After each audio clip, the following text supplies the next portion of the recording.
thanks for joining us for this edition of France in Focus. Visitors to the French capital quickly familiarise themselves with the geography of the city. It's quite straightforward, 20 districts or arrondissements on either side of the River Seine. And you'd have thought that given the confines of the city, namely the ring road which encircles it, that there's little scope for enlarging the French capital. Well, there is, and it's called Grand Paris.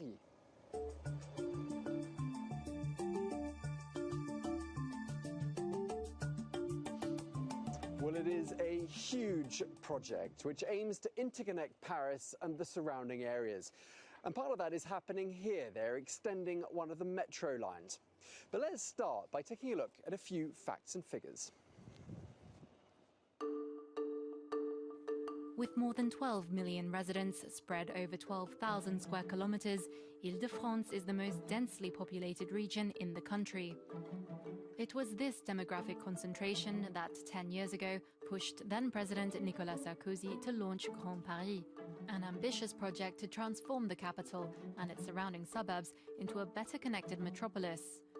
The Grand Paris Express project will oversee the construction of 200 kilometers of railway tracks, 90% of which will be underground, doubling the current length of the metro. 4 new metro lines will be created and 2 more will be extended to spare suburbanites unnecessary trips to Paris and reduce their daily commute. All this and 68 new stations will gradually come into service from 2019 to 2030. 55 housing sites covering 90 hectares will also be set up nearby.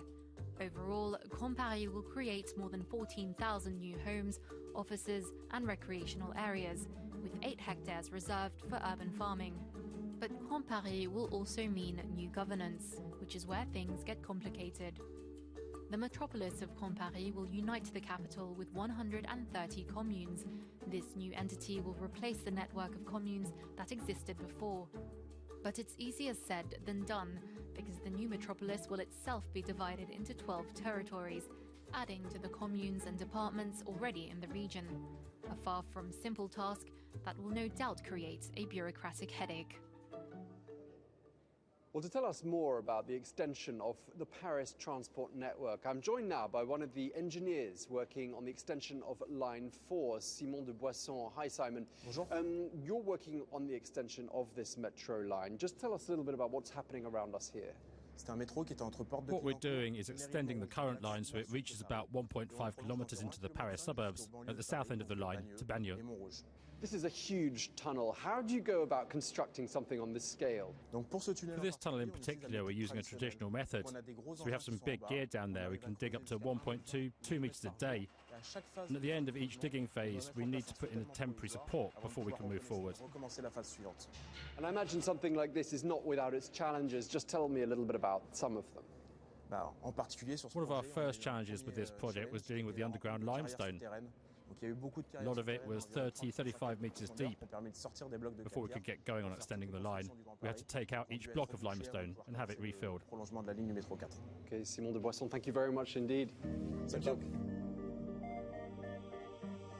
Well, as we've been hearing, the Grand Paris project is going to touch the lives of millions of people in and around the French capital. And in theory, it's going to make life easier with public transport being made more efficient, like what's happening around me here, deep underground. But a project on this scale was never going to be without its critics, with those opposed to it saying it's too ambitious, too expensive, and altogether unrealistic. Construction is underway for Le Grand Paris. 200 kilometres of new metro line with a 2030 deadline. It's an ambitious project with a hefty price tag. The estimated cost shot from 26 to 38.5 billion euros, and work delays keep building up. The government has even had to call time on certain portions of the line. By 2027, for example, Line 18 will run from Orly to Saclay and Saint-Aubin, but the extension to Versailles will only be effective from 2030. Meanwhile, it's hoped the portion of Line 17 between Saint-Denis and Bourget will be ready in time for the 2024 Olympics. But the link to the airport Roissy-Charles de Gaulle will have to wait until 2030.